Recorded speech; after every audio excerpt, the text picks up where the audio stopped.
സ്ത്രീകളുടെയും വിദ്യാർത്ഥിനികളുടെയും യാത്രാക്ലേശങ്ങൾക്ക് വലിയൊരു പരിധിവരെ ആശ്വാസമേകിയ പദ്ധതിയാണ് KSRTCയുടെ പ്രിയദർശിനി സ്ത്രീ സൗജന്യ പദ്ധതി.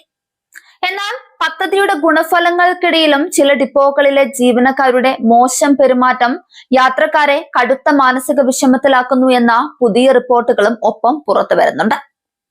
മുൻകാലങ്ങളിൽ സ്വകാര്യ ബസ്സുകളിൽ വിദ്യാർത്ഥികളെ കയറ്റാതെ പോകുന്നതും കൃത്യസമയത്ത് ക്ലാസുകളിൽ എത്താൻ കഴിയാത്തതും വലിയ വാർത്തയായിരുന്നു. ഇതിൽ പെൺകുട്ടികൾ അനുഭവിച്ച ബുദ്ധിമുട്ടുകൾക്ക് പ്രിയദർശിനി പദ്ധതി ചെറിയ തോതിലെങ്കിലും പരിഹാരമായിട്ടുണ്ട്. 1-2 രൂപയ്ക്ക് വേണ്ടി കൺസെഷൻ കാർഡുള്ള വിദ്യാർത്ഥികളെ ബസ്സിൽ തിരികെ കയറ്റണോ എന്ന സ്വകാര്യ ബസ് ജീവനക്കാരുടെ മുഖത്തേറ്റ പ്രഹരമാണ് പുതിയ പദ്ധതി. ഇത്രയൊക്കെയായിട്ടും KSRTC ബസ്സിനുള്ളിൽ ചില ജീവനക്കാരിൽ നിന്ന് നേരിടേണ്ടി വരുന്ന കൈപ്പേറിയ അനുഭവങ്ങൾ വിദ്യാർത്ഥിനികളെ മാനസികമായി തളർത്തുന്നുണ്ട്. സൗജന്യ യാത്രയാണെങ്കിലും കൃത്യമായ കണക്കെടുപ്പിനായി KSRTCയിൽ 0 വാല്യൂ ടിക്കറ്റ് നിർബന്ധമാക്കിയിട്ടുണ്ട്. ബസ്സിൽ യാത്രക്കാർ കയറുമ്പോൾ ഓരോരുത്തർക്കും പ്രത്യേകം ടിക്കറ്റ് നൽകേണ്ടി വരുന്നത് കണ്ടക്ടർമാരുടെ ജോലിഭാരം ഗണ്യമായി വർദ്ധിപ്പിച്ചിട്ടുണ്ട്.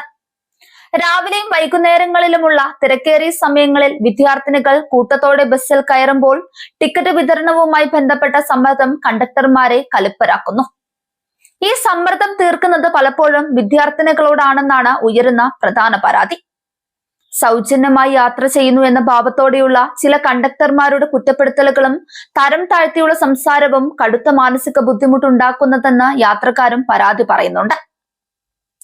മലബാർ മേഖലയിലെ വിവിധ ഡിപ്പോകൾക്ക് കീഴിലുള്ള സർവീസുകളിലാണ് ഇത്തരത്തിലുള്ള പരാതികൾ കൂടുതലുമായും റിപ്പോർട്ട് ചെയ്യപ്പെട്ടിട്ടുള്ളത്. വിദ്യാർത്ഥിനികൾക്ക് പുറമെ സ്ഥിരം യാത്രക്കാരായ വനിതാ ഉദ്യോഗസ്ഥരും സമാനമായ അനുഭവങ്ങൾ പങ്കുവെക്കുന്നുണ്ട്. സ്ത്രീ ശാക്തീകരണത്തിനും അവരുടെ സാമ്പത്തിക ഭാരം കുറയ്ക്കുന്നതിനും സർക്കാർ കൊണ്ടുവന്ന ഈ പദ്ധതി തകിടം മറിക്കുന്നത് ബസ്സുകളിലെ ചില ജീവനക്കാരുടെ ഇത്തരം മോശം സമീപനങ്ങളാണ്. ജീവനക്കാരുടെ ജോലിഭാരം കുറയ്ക്കാൻ പാസുകൾ പോലെയുള്ള മറ്റ് സംവിധാനങ്ങൾ ആലോചിക്കുന്നതിനോടൊപ്പം യാത്രക്കാരോട് മാന്യമായി പെരുമാറാൻ ജീവനക്കാർക്ക് കൗൺസിലിംഗ് നൽകണമെന്നും ഗതാഗത വകുപ്പിന്റെ ഭാഗത്തു നിന്ന് അടിയന്തര ഇടപെടൽ ഉണ്ടാകണമെന്നുമാണ് സ്ത്രീ യാത്രക്കാരുടെ ആവശ്യം.